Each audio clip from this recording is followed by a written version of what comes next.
guys, for y'all that don't know me, I'm just going to be brief with my testimony. I've been to penitentiary 5 times.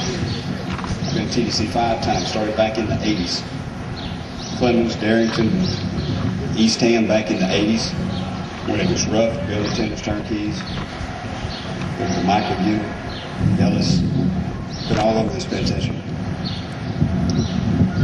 You know, in 1996, run back up a minute. Y'all gonna laugh at this, but this is the truth, man. I am a world-class burglar. I know you're thinking, well, how'd you end up in the penitentiary? You know, everybody makes mistakes.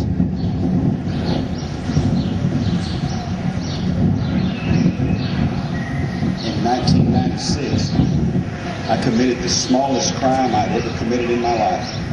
I went into Foley's and stole a pair of jeans and got off. In the meantime, my wife had left me because I was messing around with every woman that I could. I was stealing, and my wife knew it. My wife has been a Christian longer than I've been alive. The lawyer said, you ain't going to go to jail, man. It's just a misdemeanor. But I knew. Y'all know, man. You commit a crime out there and you're on parole, it didn't make any difference. You're coming back, man. I knew I was coming back.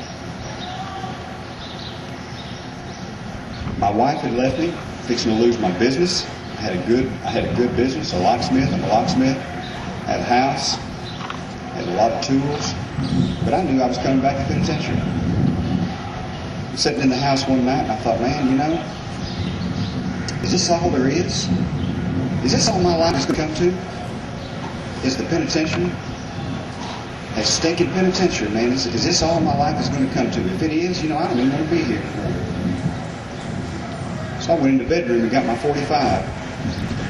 Went back in the living room and sat down and got me a Diet Pepsi, man. I said, when I drink this Pepsi, I'm going to do it. I drank the Pepsi and I took that 45 and I jacked one into it and I said, okay, here we go. Man, I hope this don't hurt. Because I was sick and tired, man. And I didn't know anything else. I didn't know what else to do. I just knew I was sick and tired of the life I was living. And I done tried everything. Just before I pulled the trigger, the telephone rang. And I said, you know, I guess I'll answer it one more time. I'm serious, man. I was fixing to do it. Because I didn't see any other way out of the life I was living. I didn't see any other way out. I answered the phone and it was my wife. You doing? I said, I ain't doing nothing. She said, yeah, you are. Whatever you're doing, you stop it right now. Man, I started crying like a baby, man. Put that gun down. This was on a Saturday. Sunday, I went to church. I said, man, that's the only thing I haven't tried. Jesus is the only thing I haven't tried. I think I'm going to try that. Make a long story short, man, that dude was talking to me. And I couldn't figure out how he knew I was there. Went the next week. Another pastor. Man, what he was speaking directly into my heart. And I couldn't believe it. And I said, God, if you're talking, you got to speak my name. You got to make it known that it's me you're talking to. If you do that, I'll do anything you want to do. Anything you want me to do, I'll do it. Went on the next Sunday, June the 29th, 1996. The message was on winners and almost winners. And the illustration was the New York Yankees and the Chicago Cubs. Chicago Cubs was my AAA minor league team. I played for AAA minor league Chicago Cubs. New York Yankees is my favorite team, without a doubt. And I said, you got it, baby. Whatever you want, I'm going to do it. Never turned back. Still had to come to penitentiary because I'd already done what I did. Spent 5 years across the street. Got out.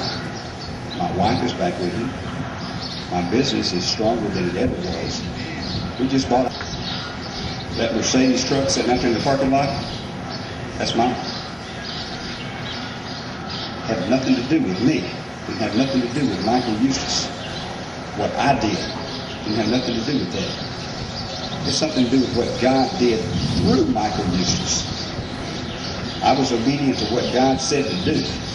He was good to do what He said He would do for me. Ain't nothing special about me except the God that lives in me. On Eastham, the song I'm fixing to do, there was a band called Cross Country. I don't know if any of y'all ever heard them or not. They came in with Mike Barber. And they sang a couple of songs, and they sang this song that I'm fixing to do. And it's about not going back where you came from. And I thought, man, how can those guys know what I'm feeling in my heart?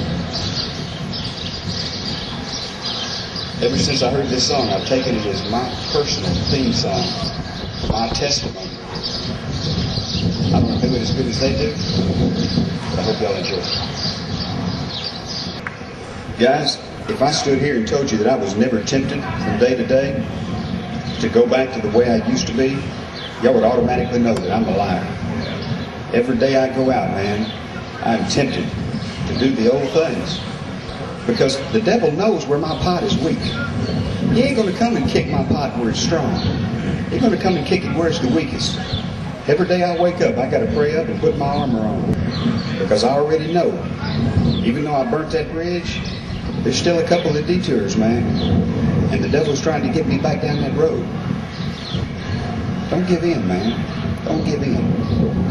I don't know what God's got planned for me in the future. But I know I know what's behind me.